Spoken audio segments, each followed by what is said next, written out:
Hello, my lovely student. How are you today?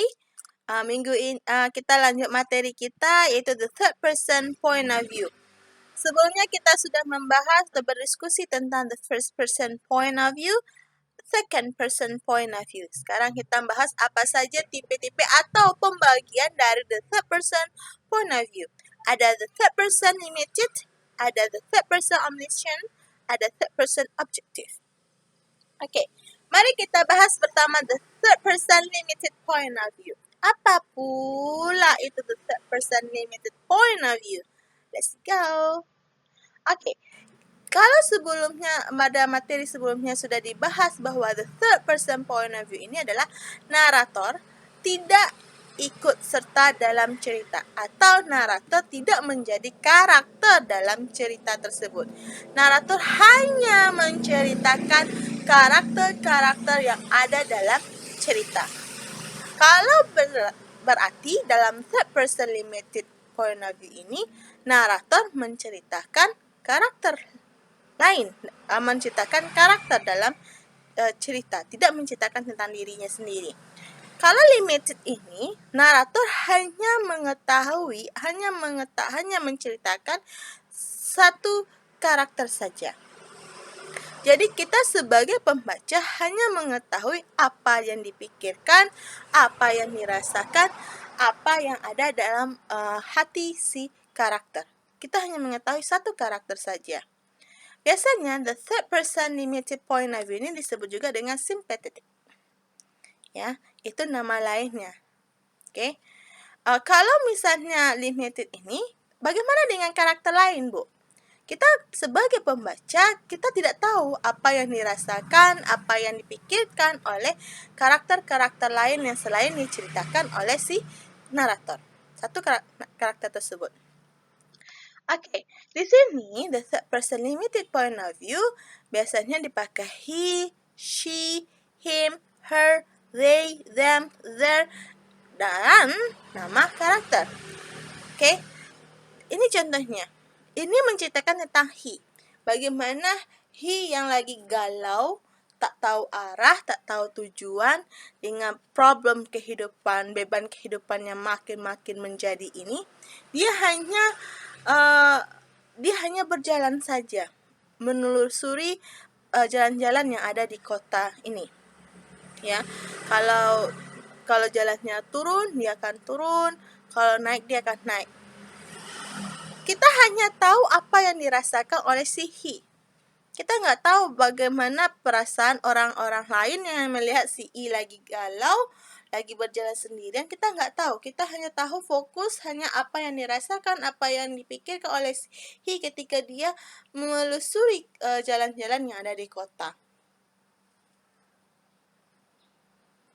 Lalu bagaimana lingkungan kita nggak tahu. Ketika ada orang manggilnya, dia akan belok ke sana pula gitu.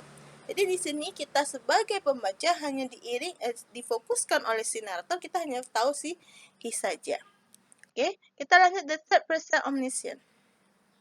Kalau the third person omniscient ini sama dengan God eyes, mata Tuhan, di mana kita sebagai pembaca atau penonton mengetahui semua yang ada di luar maupun di dalam tiap-tiap karakter. Namanya juga God eyes, mata Tuhan.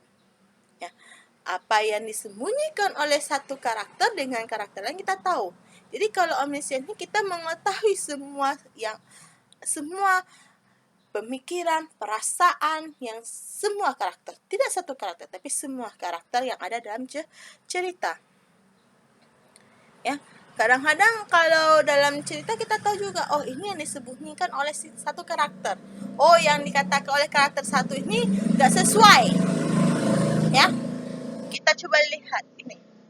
Kita sebagai pembaca mengetahui semuanya, dan kata yang pronoun yang digunakan adalah he, she, him, her, they, them, their, and nama karakter. Kalau dilihat, ini hampir sama dengan the third person limited point of view. Di sini kita sebagai pembaca harus mengetahui apakah benar-benar si narator hanya mengetahui satu karakter atau si narator mengetahui semua karakter. Oke, hati-hati ya untuk membedakan the third person limited point of view, the third person omniscient point of view. Di dalam contoh ini diceritakan tentang Claudia. Bagaimana kehidupan Claudia, bagaimana dia semuanya, semua karakter di sini diceritakan. Bagaimana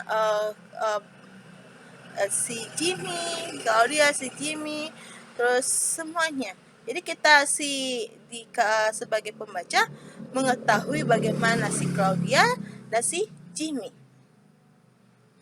Kita harus hati-hati ya.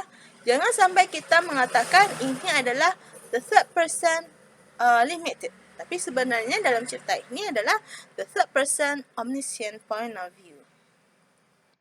Oke, selanjutnya kita the third person objective. The third person objective ini adalah kita sebagai pembaca, narator hanya mengiringi kita sebagai pembaca, hanya mengetahui apa yang kita lihat dan lalu apa yang kita dengar. Kita tidak tahu apa yang ada di dalam diri si tiap-tiap karakter. Oke, ini bedanya. Kita hanya mengetahui apa yang ada di pikiran si karakter ketika karakter mengungkapkannya kepada dalam cerita tersebut. Tapi kalau misalnya karakter tidak mengutarakan apa yang dipikirkannya, kita tidak tahu. Itu yang namanya the third person objective. Kita hanya melihat, mendengar apa yang ada dalam cerita. Jadi untuk mengetahui apa yang isi dalam tiap-tiap karakter, kita butuh analisis yang lebih mendalam lagi. Oke, lalu apa fungsi dari point of view tersebut?